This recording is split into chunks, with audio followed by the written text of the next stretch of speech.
dia a todos. A paz do Senhor Jesus esteja no seu coração nesta manhã. Amém? Amém, igreja? Vocês estão despertos? Sim. Hoje nós celebramos a Páscoa, né? E a primeira Páscoa, eu acredito que vocês saibam, né? Ela aconteceu na noite em que os israelitas eles saíram do Egito. E depois de 9 pragas, né, o faraó ele ainda se recusava a libertar o povo de Israel da escravidão. E por isso Deus avisou que a 10ª praga seria a morte, né? A morte de todos os primeiros filhos de todas as famílias do Egito. Ninguém escaparia, nem mesmo a casa de Faraó escaparia dessa ação de Deus. E para não sofrerem o castigo, né, dos egípcios, cada família israelita deveria sacrificar um cordeiro como um resgate desse filho mais velho e colocar o sangue do cordeiro na viga superior e nas laterais das portas das casas, né? E quando o anjo da morte viesse, e ele visse o sangue na porta, ele passaria por cima da casa sem tirar uma vida. E a Páscoa no hebraico, ela significa exatamente isso, né? Passar por cima, passar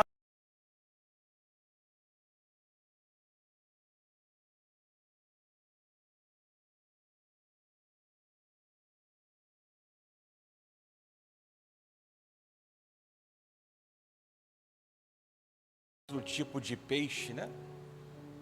Como grande parte da humanidade faz até os dias de hoje, né? Símbolos, valores distorcidos daquilo que efetivamente aconteceu na primeira Páscoa, né? Eles comeram um cordeiro assado, comeram esse cordeiro com ervas amargas e também pães ázimos, pães sem fermento, porque eles não tinham muito tempo para deixar o pão levedar, fazer com que o pão crescesse. E todos eles jantaram com pressa, com calçado nos pés, porque deveriam estar prontos para partir em qualquer momento, né? E apesar da modernidade, né, ter acrescentado símbolos como o ovo e o coelho, né, por representarem respectivamente nova vida, o ovo e coelho, fertilidade, né? E ainda também, para juntar uma coisa com outra, para ficar ainda mais agradável, né? O chocolate, porque é bom para o comércio, né? Eu quero dizer para a igreja nessa manhã, em alto e bom som, que o significado da Páscoa na Bíblia, ele permanece inalterado, ele permanece o mesmo. Ou seja, trata-se, lá do hebraico nós falamos que Páscoa significa passar sobre, passar por cima. E o significado da Páscoa permanece o mesmo, passar, né? Trata-se da passagem do cativeiro à liberdade. Trata-se da passagem do pecado para a redenção.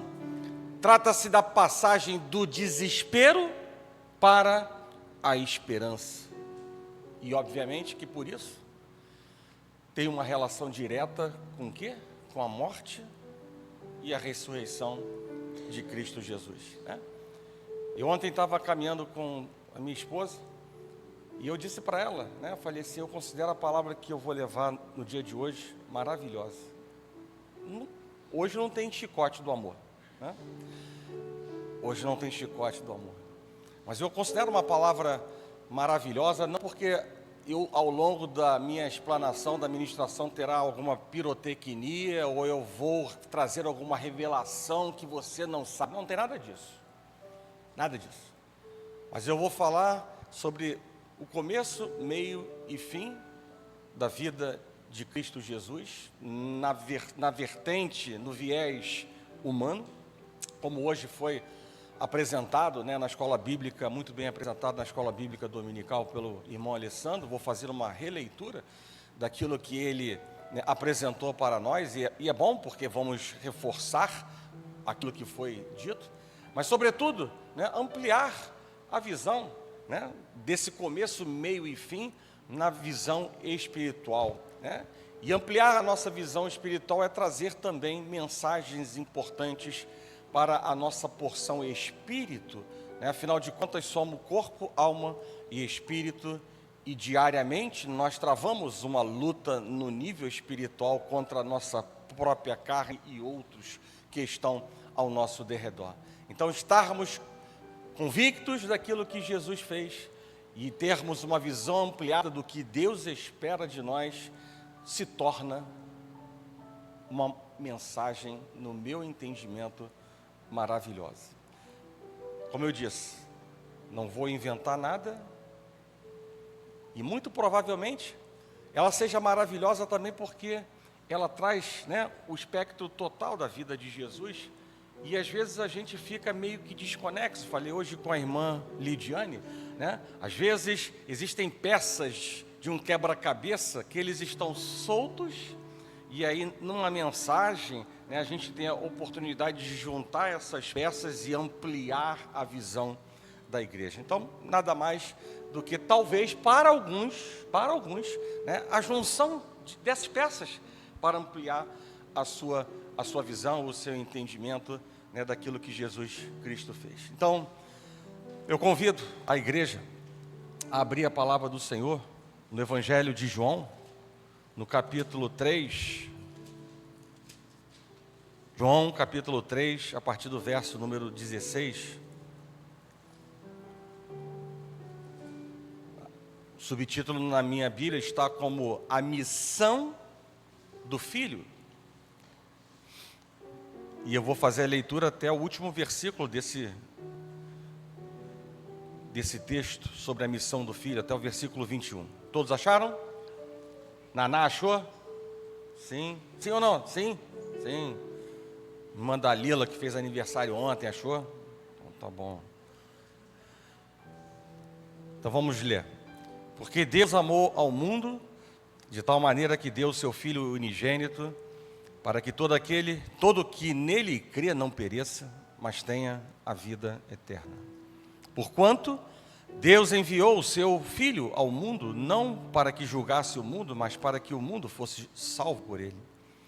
Quem nele crê não é julgado, o que não crê já está julgado, porquanto não crê no nome do unigênito Filho de Deus. O julgamento é este, que a luz veio ao mundo, e os homens amaram mais as trevas do que a luz, porque as suas obras eram mais. Pois todo aquele que pratica o mal aborrece a luz e não se chega para a luz, a fim de não serem arguidas as suas obras. Quem pratica a verdade aproxima-se da luz, a fim de que as suas obras sejam manifestas, porque feitas são em Deus. Amém? Então vamos orar. Feche os seus olhos. Senhor Deus e Pai, graças nós te damos, Pai, por esse dia de vida e, sobretudo, nesse dia que representa a Páscoa, por aquilo que o Teu Filho, Cristo Jesus, viveu por amor e por obediência como um sacrifício de morte por cada um de nós.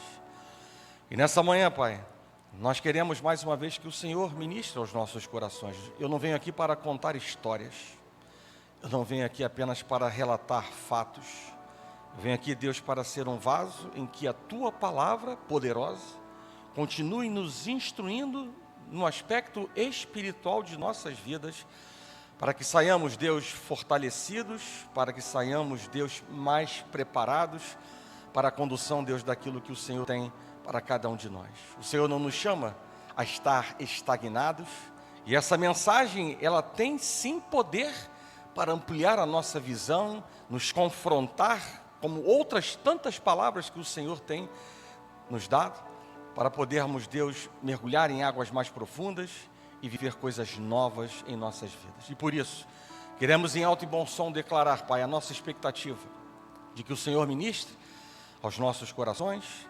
Te damos liberdade para trabalhar em nossas vidas e declaramos que nenhum espírito do mal pode fazer qualquer coisa para limitar o teu haja sobre nossas vidas. Que haja, Deus, um perfeito ambiente, uma atmosfera espiritual favorável para que o Senhor possa trabalhar em nossas vidas, mentes e corações. Assim oramos. Em nome de Jesus, e que a igreja do Senhor diga amém. Podem sentar. Deus, Ele iniciou sabiamente, lá no Jardim do Éden, né, a implantação. Não precisem ficar preocupados, porque, né, eu falei que eu vou contar começo, meio e fim. Eu estou começando com o Jardim do Éden. Vocês podem ficar, nossa, o pastor já tem o hábito de falar 1 hora, então a pregação de hoje vai durar 3 horas. Não, pode ficar tranquilo, que deve estar, se Deus não colocar nada novo, deve estar dentro do mesmo tempo. Então Deus, Ele iniciou sabiamente, né, no Jardim do Éden, a implantação de uma coisa muito importante, que são os direitos e deveres para o povo que se chama pelo seu nome. Quando Ele estabeleceu o quê? O livre-arbítrio e limite para Adão, ao dizer algo que você se lembra, né? De toda árvore do jardim comerás livremente, mas da árvore do conhecimento do bem e do mal não comerás. Ou seja, livre-arbítrio e limite. 2 valores importantes, direitos, deveres, sendo ali promulgados para Adão, promulgados para a igreja. Só que Adão, ele não conseguiu compreender a profundidade dessa mensagem.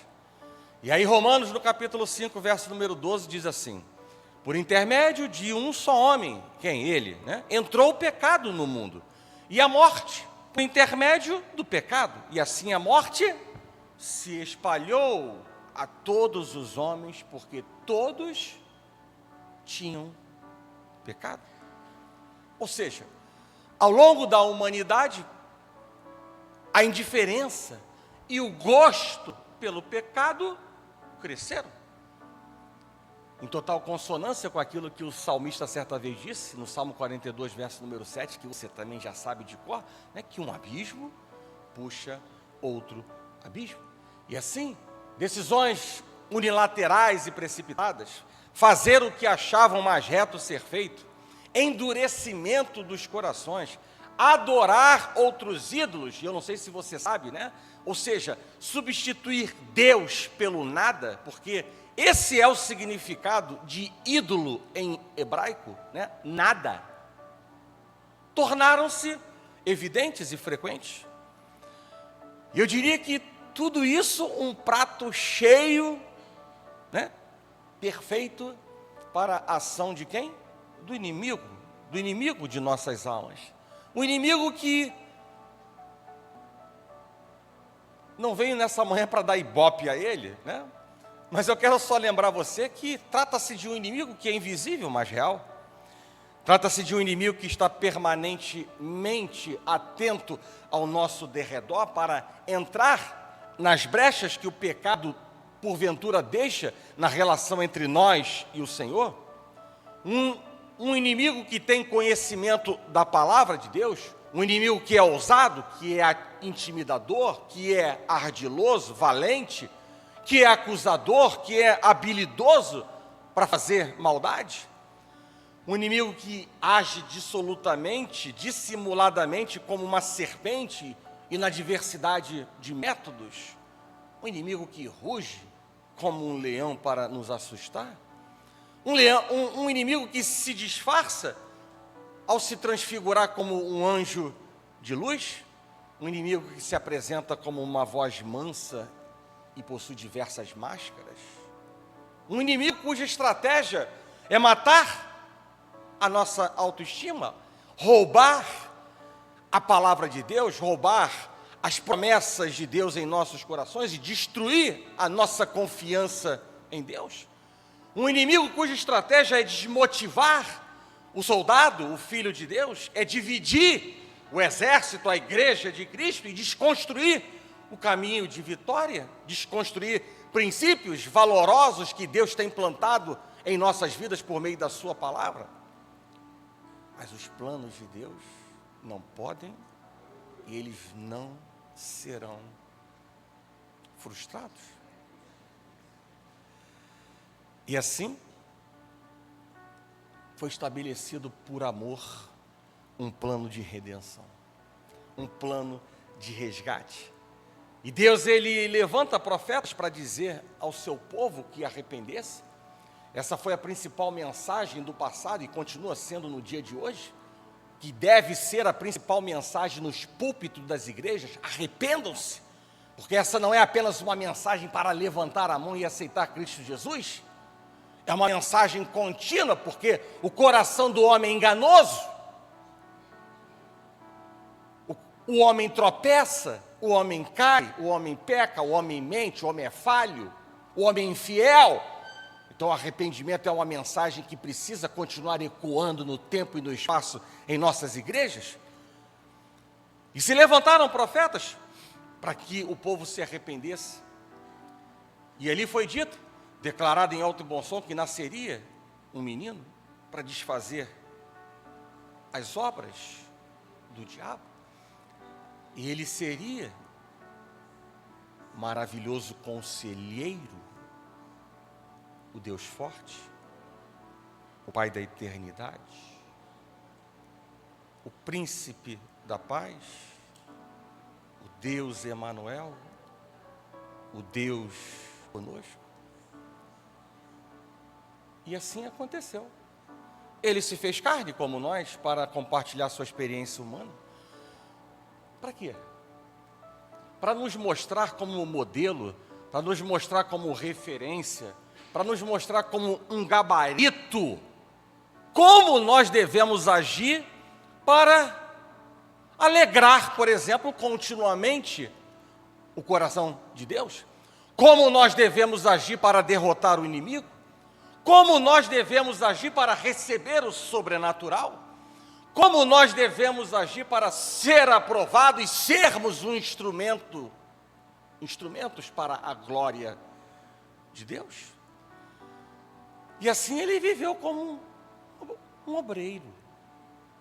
Ele não ficou sentado no banco da igreja. Ele foi um obreiro, e não qualquer obreiro.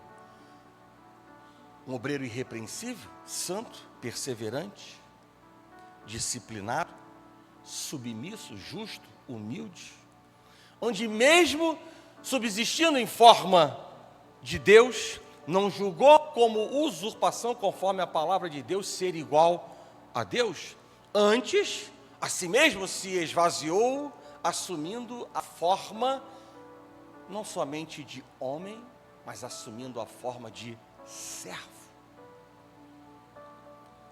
E a palavra de Deus nos mostra que ele desistiu, não com uma arma no pescoço, mas desistiu de forma voluntária, voluntariamente de sua glória, apesar, como foi dito nessa manhã, de manter claramente a sua divindade, para nos ensinar de maneira também clara, para nós não olharmos para as circunstâncias, por piores que elas possam ser, e cumprir a vontade de Deus Pai, porque a vontade de Deus Pai será sempre boa, perfeita e agradável, simplesmente porque os caminhos e pensamentos de Deus, eles são e continuarão sendo muito mais altos do que os nossos. Jesus, ele veio para servir, ele não veio para ser servido. Ensinou nas sinagogas, pregando o evangelho do reino, e ele fez muitos milagres, demonstrando que ele tinha, e ele continua tendo, poder sobre inimigos e obstáculos que humanos imperfeitos como nós jamais puderam e poderemos combater com êxito. E assim ele transformou água em vinho.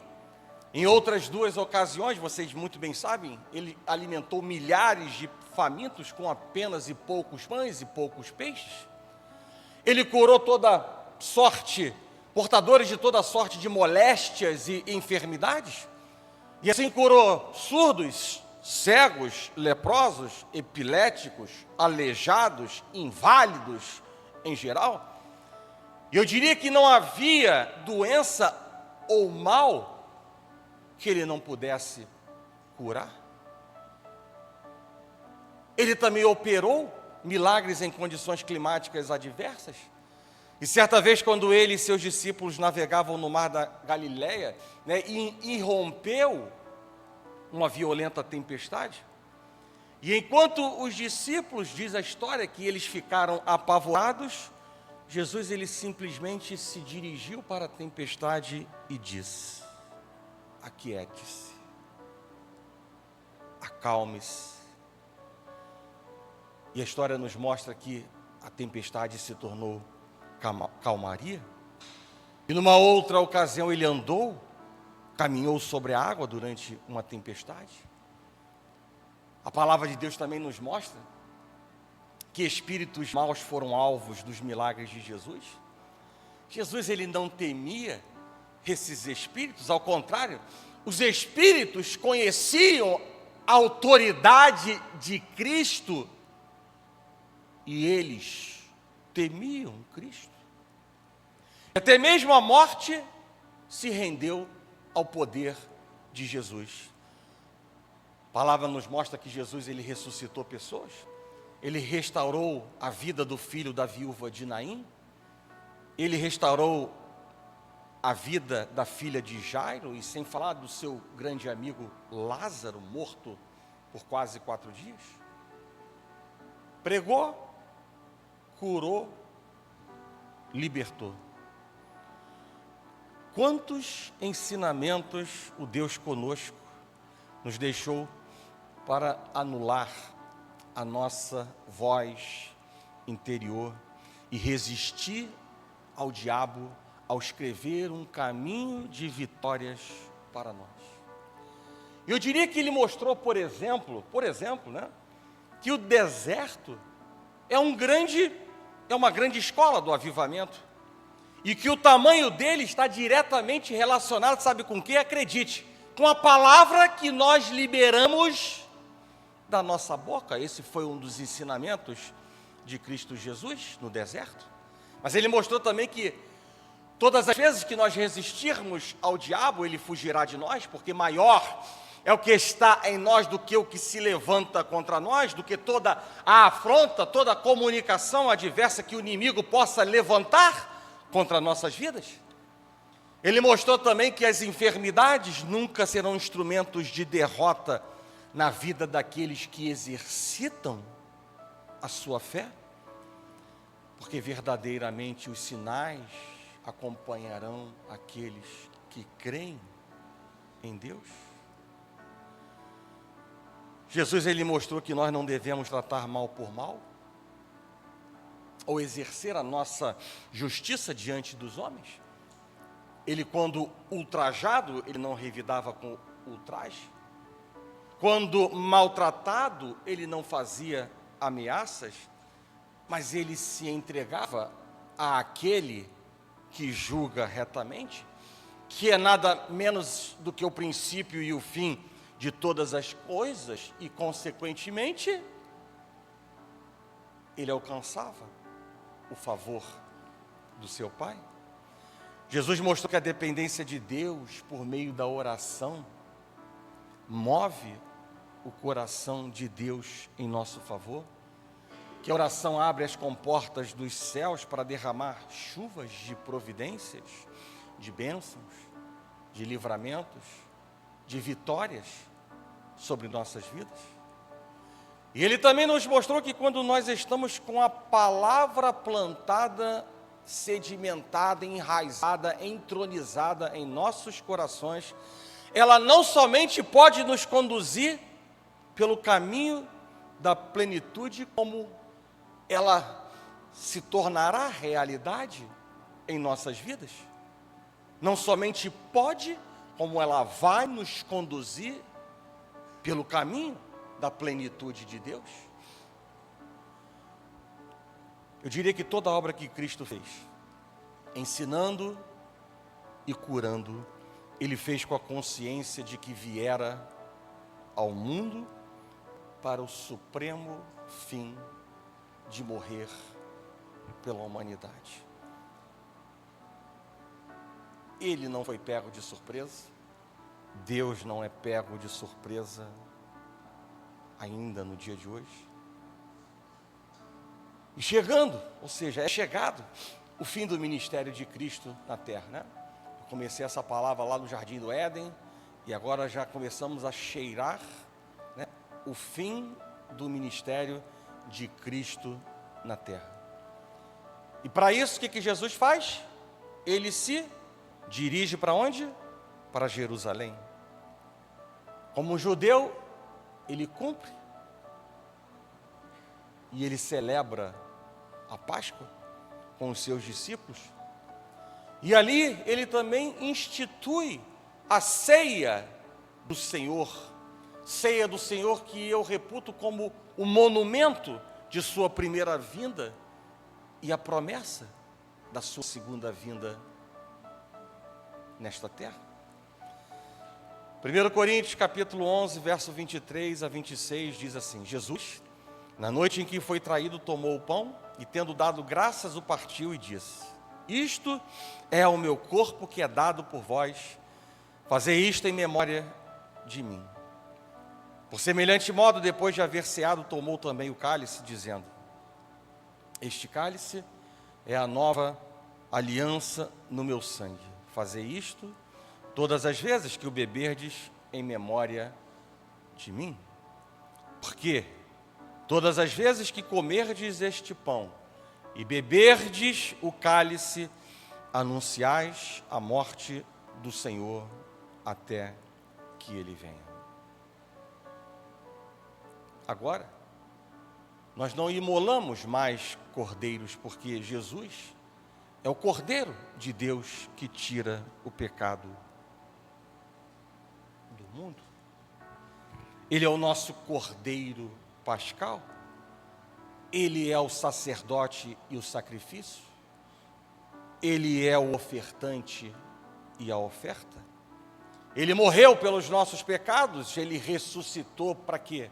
Para nossa justificação, e ele voltará para a nossa glorificação.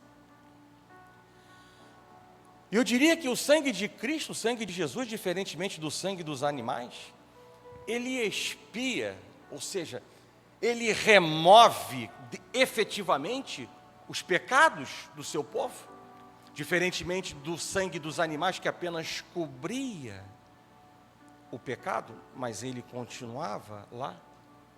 O sangue de Cristo, numa versão totalmente turbinada, poderosa, ele expia, ele extingue, ele extirpa todos os pecados do seu povo. E o sangue de Cristo, ele nos resgata não apenas da morte física, mas da morte eterna. E nos salva da escravidão. Por isso, certamente, a maior e mais importante decisão que nós tomamos em nossas vidas é aceitar Cristo como Senhor e Salvador. Porque no que aceitamos Jesus como Senhor e Salvador, a palavra de Deus diz que o pecado já não tem mais domínio sobre nós. Então, cortamos a escravidão do pecado. E, ao mesmo tempo, quebramos a morte eterna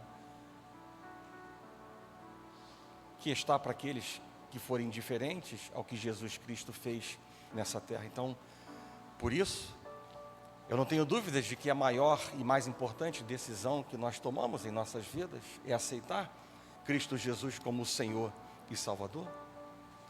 E além disso, nessa última reunião com os discípulos, Jesus ele ensinou, eu diria que ele reforçou os princípios de servidão e perdão ao lavar os pés dos seus discípulos. O discernimento de Cristo, ele era muito claro. Sabe qual era? O meu Pai trabalha até agora e eu também. E ele veio para servir e não para ser servido. E então, com alguns discípulos, já caminhando para a morte, ele entra no horto do Getsêmani. E naquele tranquilo retiro ele contemplaria o alto preço a ser pago pela redenção, o plano da redenção de Deus para a humanidade. E ao considerar o sacrifício pelo qual teria que passar, a Bíblia deixa muito claro para nós que por 3 vezes Jesus rogou: meu Pai, se possível, passe de mim este cálice. Meu Pai, se possível, afaste de mim esse cálice. O Salvador, ele sofre intensamente, a agonia que o domina, para que vocês tenham, ideia. Ele faz, diz a palavra, o suor dele se tornar como gotas de sangue.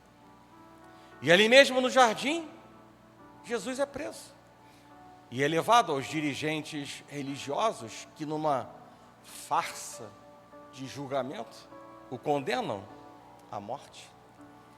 E assim ele é conduzido ao Calvário por uma via dolorosa, pregado numa cruz e levantado entre salteadores, entre criminosos comuns, onde suas dores seriam ainda potencializadas.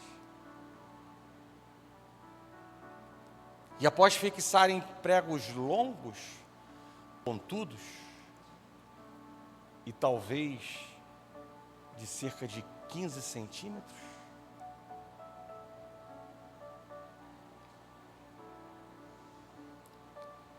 em suas mãos e em seus pés, um estranho fenômeno,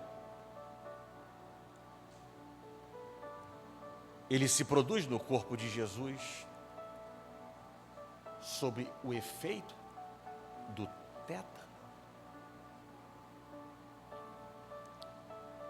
E isso já numa leitura de médicos, Mas aquilo que aconteceu na cruz com Cristo, e que eu disse que potencializou o sofrimento dele, músculos dos braços se enrijecem em uma contração que vai se acentuando,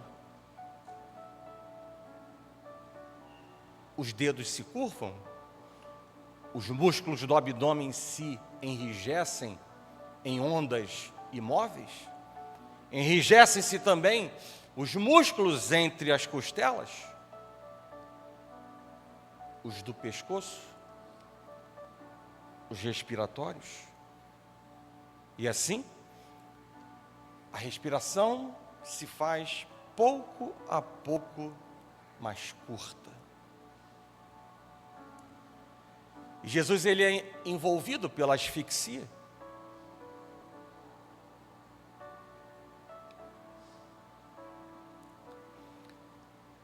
Mas num esforço humano, Jesus, ele quer falar.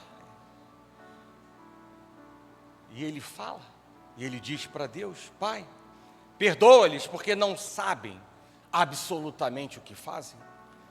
Vejam o que um homem sofrendo, asfixiado, que tinha intimidade com Deus, como ele age.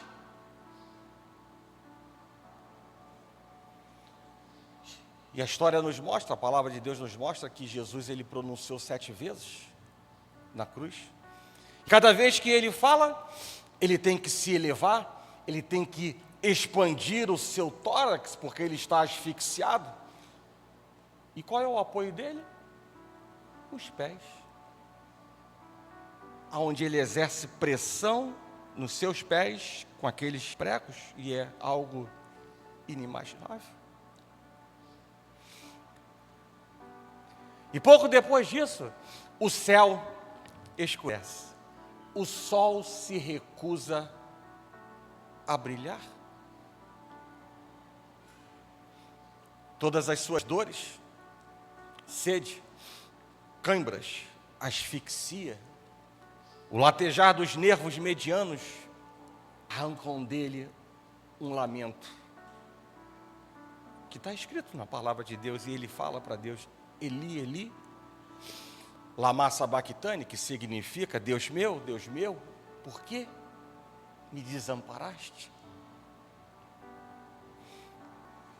E a luz da presença do Pai fora retirada dele. E durante aquelas horas negras na cruz, Jesus, pela primeira vez, ele se fez pecado.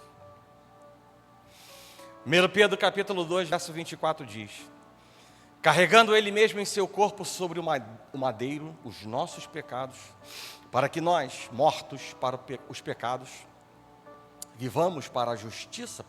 Por suas chagas nós fomos sarados, por suas chagas fostes sarados.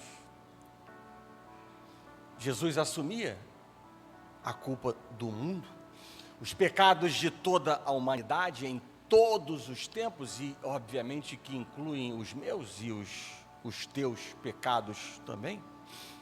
E por isso sofreu o que o homem tem que sofrer por ter pecado. Ele foi afastado da presença de Deus, porque o pecado, ele é a rebelião contra o céu.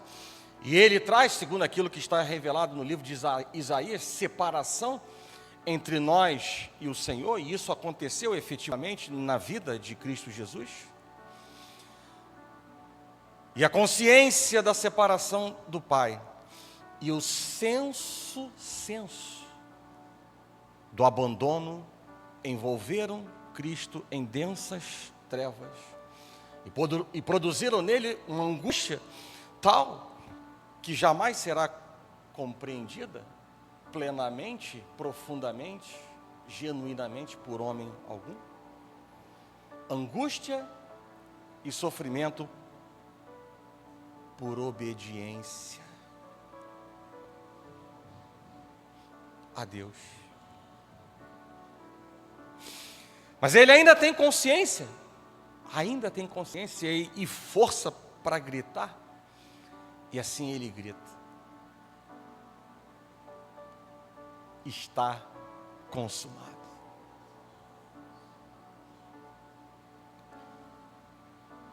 Consumado o quê? A morte? Não. Está consumado o plano da redenção da humanidade. E finalmente, diz a palavra de Deus que Jesus, clamando com grande voz, ele disse: Pai, nas tuas mãos entrego o meu espírito. E diz a palavra de Deus o seguinte: e havendo dito isto, expirou. E obviamente que eu diria que a morte de Jesus, de maneira nenhuma ela foi um acidente. Ele não sucumbiu, ou seja, ele não morreu porque ele sucumbiu ao poder de Roma, nem porque ele foi uma vítima em defesa das tramas do sinédrio judaico. Ele não morreu porque Judas o traiu por ganância, ou porque o sinédrio o sentenciou por inveja, ou porque Pilatos o condenou por covardia, ou porque os soldados o prenderam no madeiro por crueldade. Não foi nada disso. Ele morreu porque o Pai o entregou por amor. E ele morreu porque voluntariamente ele se entregou pela sua igreja. Ou seja, por sua livre escolha, Jesus, ele se deixou prender, ele se deixou ser amarrado e maltratado, ele se deixou ser preso à cruz, no qual morreu por nós, pecadores. E Deus lançou sobre ele, como eu disse, a iniquidade de todos nós. E sendo ele bendito eternamente, ele foi feito maldição. Ele bebeu sozinho o cálice amargo da ira de Deus, que deveria cair sobre as nossas cabeças. Ele sofreu o golpe da lei que nós deveríamos suportar. Ele cumpriu a lei por nós e ele satisfez todas as demandas da justiça de Deus.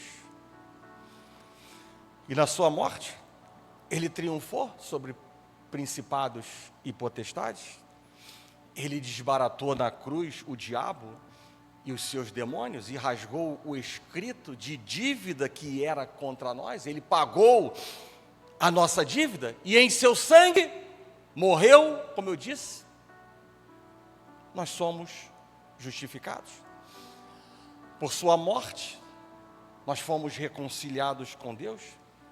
A sua morte nos libertou e pela sua morte hoje, nós temos também, mais do que a quebra da escravidão, além da vida eterna, mas um outro grande benefício nos foi outorgado, que é o livre acesso à sala do trono da graça de Deus para orar e saber que Deus inclina os seus ouvidos a despeito de toda a sua majestade, senhorio e poder, para escutar as orações de um mortal pecador.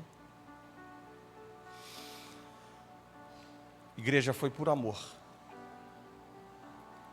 Foi por amor que Jesus tudo sofreu. A cruz de Cristo não é só um instrumento de Deus para a expiação de pecado, não. Eu diria que ela é o supremo argumento de Deus para que nós confiemos nele e para que nós voltemos a ele se tivermos deixado ele de lado, porque a cruz, eu entendo que seja o monumento do amor, o monumento do amor divino. Toda história sagrada é a história do amor de Deus para com os seus filhos. Sim. Mas eu diria que na cruz, esse amor ele se sublima, esse amor ele cresce ainda mais, e o Calvário, ele foi em nosso benefício. E por isso é muito bem cabido algo que Paulo certa vez disse: o amor de Cristo nos constrange. Ou talvez numa outra leitura, o amor de Cristo deve nos constranger, ou deveria nos constranger, porque a sua morte ela precisa ser lembrada a cada dia por nós. E certamente por isso Paulo, ele incluiu o capacete da salvação como um dos 6 elementos da armadura de Deus, que nós precisamos vestir para ficarmos imunes contra as ciladas do diabo. E o simbolismo do capacete da salvação, ele foi promulgado, sabe para quê? Para que nós possamos nos lembrar, em todos os momentos, em todos os pensamentos, em todas as decisões, em todas as atitudes. Esse é o gabarito. Nos lembrar do quê? Da cruz de Cristo, porque quando nós olhamos para a cruz e nós vemos alguém não menor que a personificação do próprio Deus, do que ele como personificação do próprio Deus sofreu por nós, eu diria que nós somos protegidos de algumas coisas maléficas em nossas vidas, em nossas carreiras espirituais. O capacete da salvação ele serve para nos proteger do egoísmo, por exemplo.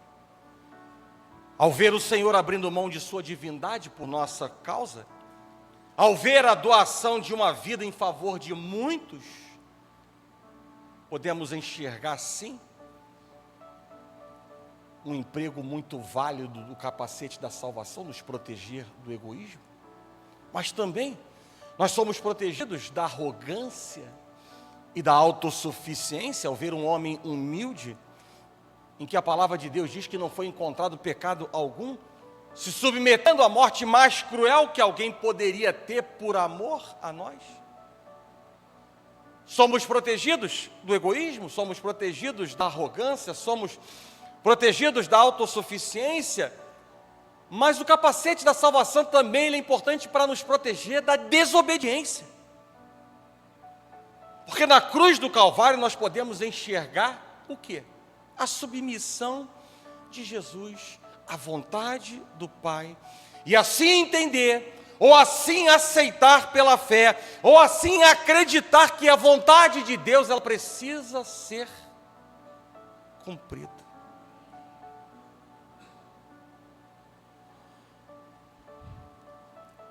E o véu se rasgou, de cima para baixo.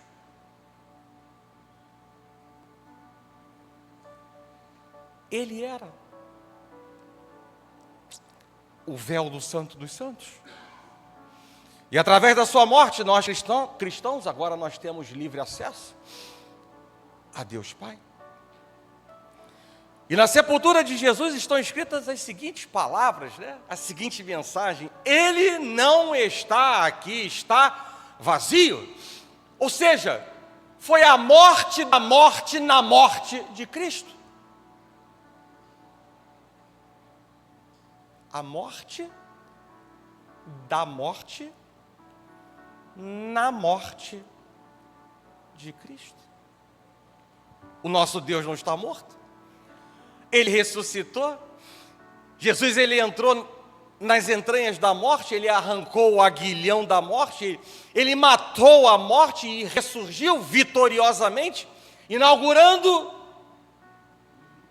a imortalidade.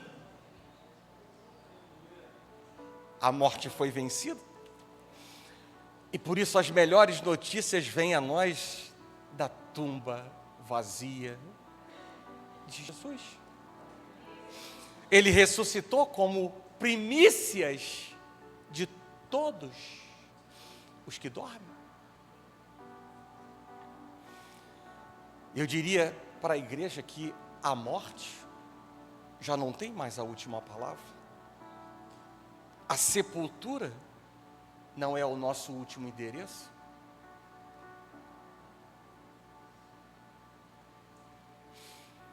A ressurreição de Jesus, ele é o selo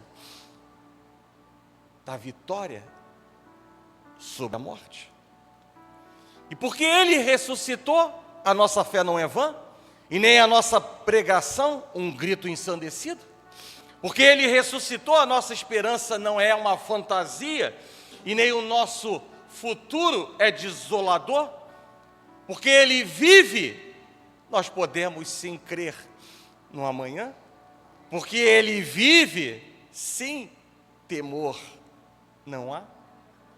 Porque ele ressuscitou, nós teremos também um corpo imortal, um corpo incorruptível, um corpo poderoso, um corpo glorioso, um corpo espiritual, um corpo celestial, semelhante ao corpo da glória de Cristo Jesus. Porque Jesus ressuscitou, nós podemos encarar a morte, nós podemos encarar a morte e dizer para a morte o seguinte: onde está, ó morte? Onde está, ó morte, a tua vitória? Onde está, ó morte, o teu aguilhão? Porque Jesus ressuscitou, nós podemos gritar para dentro dos sepulcros: tragada foi a morte pela vitória de Cristo Jesus. Jesus, ele morreu, ressuscitou, voltou ao céu. Como dito, nessa manhã ele está à destra, à direita de Deus Pai. Não está inerte, não está descansando, não está parado, está intercedendo por nós. Mas eu quero dizer para a igreja que, conforme o que o livro de Apocalipse revela para nós, ele voltará. E ele voltará pessoalmente, ele voltará visivelmente, audivelmente, repentinamente, inesperadamente, inescapavelmente, gloriosamente, vitoriosamente, para colocar todos os seus inimigos debaixo dos seus pés. Ele voltará para julgar as nações, Ele voltará para lançar no lago do fogo quem? O anticristo, o falso profeta, o diabo, a morte e todos aqueles que não estão escritos no livro da vida. Ele voltará para arrebatar a sua igreja e ele voltará para conduzir sua noiva à casa do Pai, ao paraíso, à nova Jerusalém. Ele voltará para reinar com a sua igreja pelos séculos sem fim. E por isso, eu encerro essa mensagem dizendo: Maranata, Maranata, ora vem, Senhor Jesus. Essa é a esperança que há no nosso coração, de que todo o esforço lá no passado nunca será em vão sobre nossas vidas. Feche os seus olhos.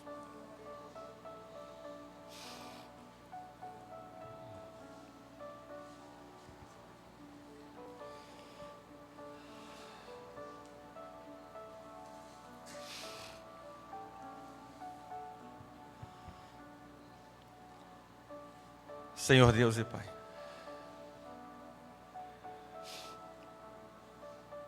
normalmente em nossas orações, nós costumamos pedir muitas coisas.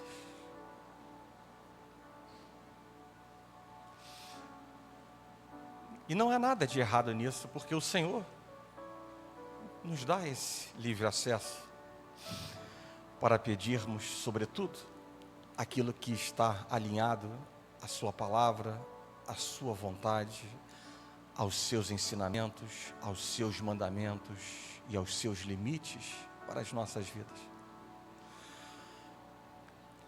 Mas nessa manhã, Pai, queremos destacar a nossa gratidão. E com bom Deus destinarmos uma palavra para trazer à memória e sermos confrontados por aquilo que aconteceu no passado, para a redenção de toda a humanidade. Como foi dito nessa manhã na escola bíblica por vezes, e é uma grande verdade, assim aconteceu na vida de Jó, e assim aconteceu com Jesus. Lemos alguns poucos versículos, mas se não for uma leitura responsiva, uma leitura com profundidade, nós não alcançamos a dimensão da dor, do sofrimento, da prova que o Senhor permitiu que esses dois homens valorosos, e sobretudo Cristo Jesus, vivessem em suas vidas com grandes benefícios, em ambos os casos, para derrotar o inimigo, mas no coração e na vida de Jesus com um propósito muito maior para a redenção de toda a humanidade. E por isso, Deus, nessa manhã, queremos render graças, mais uma vez, por tudo que foi feito em nosso favor, mesmo não merecendo, e por tudo aquilo que o Senhor continua fazendo em nossas vidas, porque a sua palavra diz que todas as coisas cooperam para o bem daqueles que amam a Deus, que amam a Ti. E não somente o Senhor nos fez a sua imagem e semelhança lá no início de tudo, como o Senhor nos deu, conforme a leitura que fizemos em João, o seu Filho unigênito, para que todo aquele que nele crê não pereça, mas tenha a vida eterna. Mas além disso, o Senhor prepara para nós um corpo glorioso para viver eternamente com o Senhor.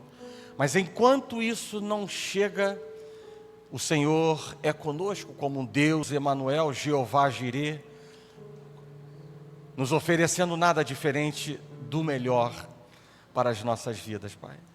Por isso, Deus, queremos agradecer em alto e bom som no mundo espiritual por tudo o que o Senhor é e aquilo que o Senhor vem fazendo, Deus, em nossas vidas, mesmo não merecendo, mesmo sendo pecadores, infiéis, por vezes murmurantes, por vezes, homens e mulheres que questionam, homens e mulheres que caminham caminhos tortuosos, diferentes daquele que o Senhor tem nos exortado, por uma palavra que chega a nós não por coincidência, mas por providência de um Deus que continua no controle de tudo e sondando os nossos corações por inteiro e nos conhecendo por inteiro. Nessa manhã, Senhor, rendemos graças pelo alto preço e queremos dizer nesta manhã, Pai, como corpo de Cristo, esta igreja que oferece a Ti as primícias neste domingo, da nossa gratidão por aquilo, Deus, que temos experimentado em nossas vidas, por contemplar um Deus de perto e não de longe, por contemplar um Deus de detalhes, um Deus que cuida de detalhes, um Deus real, vivo, de perto, que continua no controle de todas as coisas, manifestando o Teu haja sobre nossas vidas, Pai. E assim, Deus, continuamos entregando nossas vidas, as nossas carreiras espirituais nas Tuas mãos, porque somos limitados, visões limitadas, mas a Tua palavra diz que os Teus caminhos e pensamentos são muito maiores e mais altos do que os nossos. E por isso encontra, Deus, liberdade em nós para fazer e continuar a boa obra, Pai, iniciada em nossas vidas. A ceia, assim fazemos, como a Tua palavra diz, para relembrar o que foi feito e esperando na Sua volta. E essa palavra, Pai, nesta manhã, que possa, assim como o capacete da salvação, cujo propósito foi declarado nesta manhã, seja, Deus, latente em nossos corações, para que nossas decisões, pensamentos, posicionamentos, as nossas decisões sejam coerentes com aquilo que já não somos mais inocentes, com aquilo que o Senhor tem revelado a nós por meio da Tua palavra, Pai. Faz-nos, Deus, praticantes da Tua palavra. Encurta ou elimina essa distância entre a teoria e a prática, entre o conhecimento e a ação em nossas vidas, Pai. O Senhor nos chama a sermos operosos praticantes. E assim, Pai, nós mais uma vez submissos e humildes a Ti, entregamos nossas vidas, corações e mentes, para que o Senhor mexa em nossas estruturas, corrija o que precisa ser aperfeiçoado em nós. Não falamos da boca para fora, mas entregamos de todo o nosso coração, com sinceridade e força, aquilo que estamos, Deus, declarando diante do Teu altar, para que a Tua obra seja feita e consumada em nossas vidas. Assim nós oramos. E nós agradecemos por tudo, em nome de Jesus, e que a igreja do Senhor diga amém.